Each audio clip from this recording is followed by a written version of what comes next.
So this here is my new Blackstone 36-inch griddle. Super excited to get this thing fired up. We're gonna get it hooked up to propane, get the griddle seasoned, and then it'll be ready for cooking.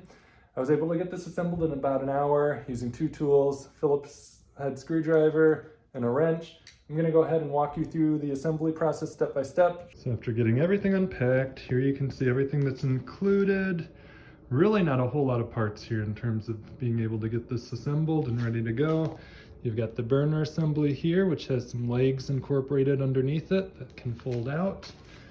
Got all your hardware here for the caster wheels, the drip tray, handles, a few screws and bolts there.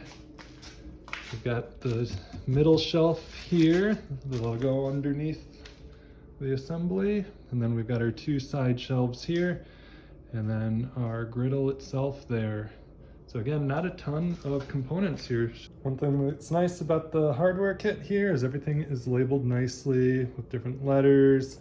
Makes it easy to follow along with instructions and figure out where everything needs to go. Just looking at the finish on everything, everything is in pristine condition here. No scratches. You got the nice kind of black matte powder coated finish here. The griddle itself doesn't have any blemishes, so everything is in tip-top shape. So the first thing we're going to do to get this assembled is unfold the legs. There's a little latch here that allows you to unlock it. So our first step here is to install the fixed caster wheels. Very simple process. We're just using a thumb screw here and threading it on through. Now we're going to go ahead and get our swivel casters here installed. And all it requires is a washer and an acorn nut for each caster.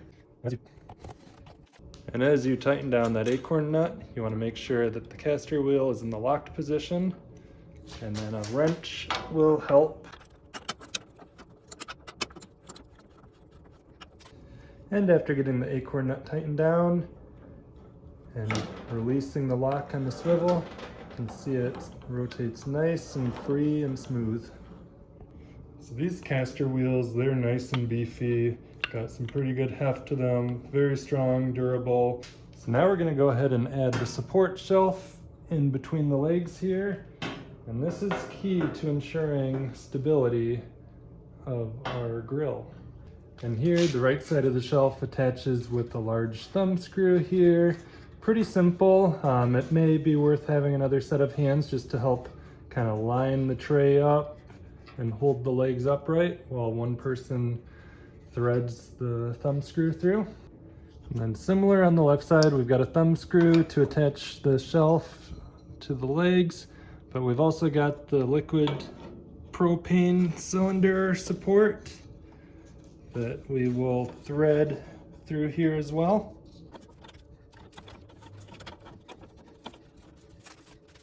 So once the legs and shelves is in place, we can go ahead and set it upright. Next, we're installing the propane tank hanger. So next we've got the propane tank hanger that we're just going to install using the shear pin here and the cotter pin. Now we're just installing the paper towel holder here on the other side of the unit. Simply just a couple of washers and a bolt.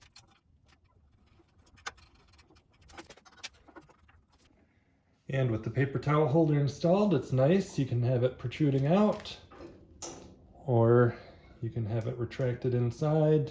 And here's the control knobs. There's 4 of them that come with the unit.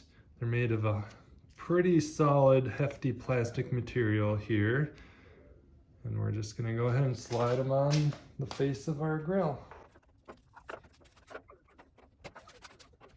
Now we've just got the handle here with 4 bolts that we're going to mount into these 4 holes here. Very simple. Handle installed, very smooth, no issues there. Now we're going to be mounting the shelves onto the unit, and we've got the brackets here. Maybe kind of hard to see, but they are engraved with the right and the left marking here, making it easy to figure out which one needs to go where. Each bracket installs with 2 provided bolts here. And then there's an opening up top that allows the existing bolt head to stick through there.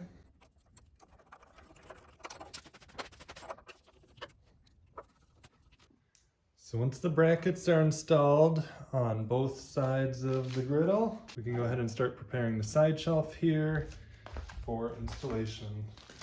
And what we've got are just the side pegs and washers here that we're going to go ahead and thread through the 4 holes on each of the 2 side shelves.